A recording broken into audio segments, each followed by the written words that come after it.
Kumusta everyone? Welcome sa Cozy Days! Hey, what's up? Kumusta ka na everyone? Nagbabalik na naman ang inyong Kolak. And on today's video, magluluto po tayo ngayon ng lechon paksiw. Yes, kasi meron kami inuwing natirang lechon noong birthday ni tatay. So tara, samahan niyo ako magluto. Let's go!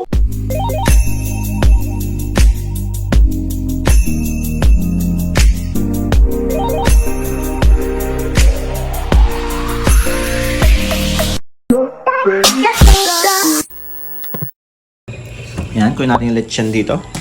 Inuwi pa namin yan. Galing sa Bulacan. Birthday ni tatay nung Sunday. So, ayan, mayroon kaming inuwing lechon. Ayan. Kaya lutuin na natin. Ayan, nakaset na yung ating mga ingredients. Naghiwa na ako ng sibuyas sa bawang.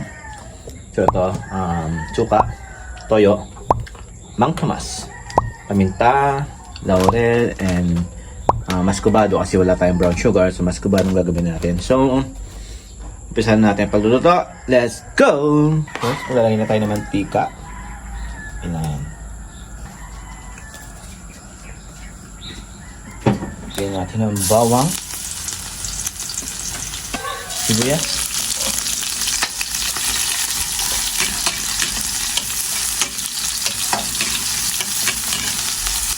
Lagyan na natin ang ating lechon. Yan. Kasi kasama pang malaking bone. So,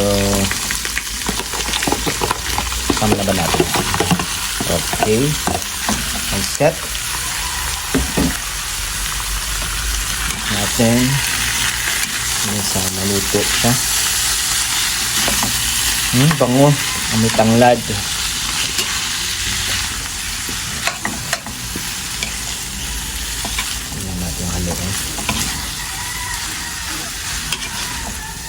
Susunod natin nilagay ay tubig. Lagyan natin tubig. 1 cup lang. Hayaan lang muna natin kumulo. So, yan. Pwede natin siyang lagyan ng 1/4 cup na toyo. And then, 1/2 cup na suka. Yan. So, kasi ito 1/4. 1/2 tong cup na to. So, yan. Okay. Siguro yan.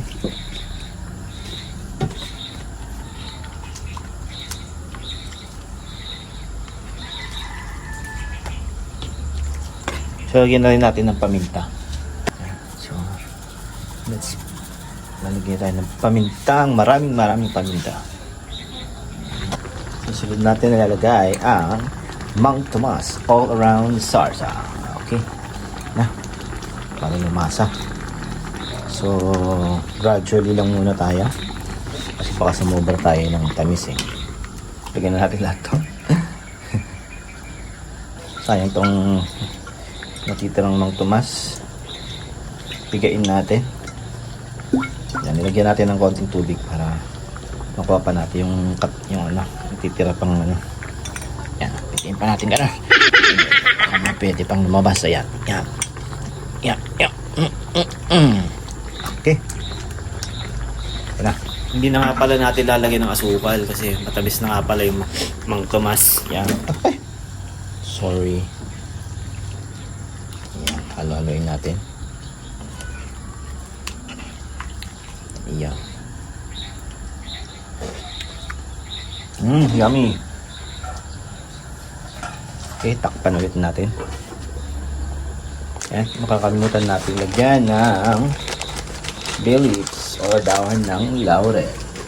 Kasi isa rin to sa nagpapabango at nagpapasarap ng ating lechon paksiw. Yan. Lagyan tayo ng ilang dahon lang. Alam niyo mga kolak, ito yung first time ko magluto ng paksiw. Never pa ako nagluto ng paksiw, ngayon pa lang. So chamba-chamba tayo ngayon.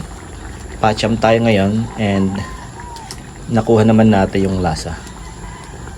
And the best. Ayan, sarap-sarap.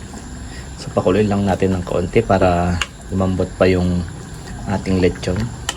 Masarap kasi yung parang, alam niyo yung parang ano na siya, pilas-pilas na siya, di ba? Tas medyo malapot-lapot pa. Ayan, sa pakuluan ulit natin. Hanggang sa lumambot pa siya. So ayan, maglalagay tayo ng kaunting asin. Siguro 1/2 tablespoon lang. Teaspoon pala. Kasi parang kulang ng salt.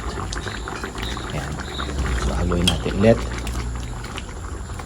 And isang last na takip na lang natin. And papatay na natin ang ating nilulutong lechon paksiw. Okay, takpan natin.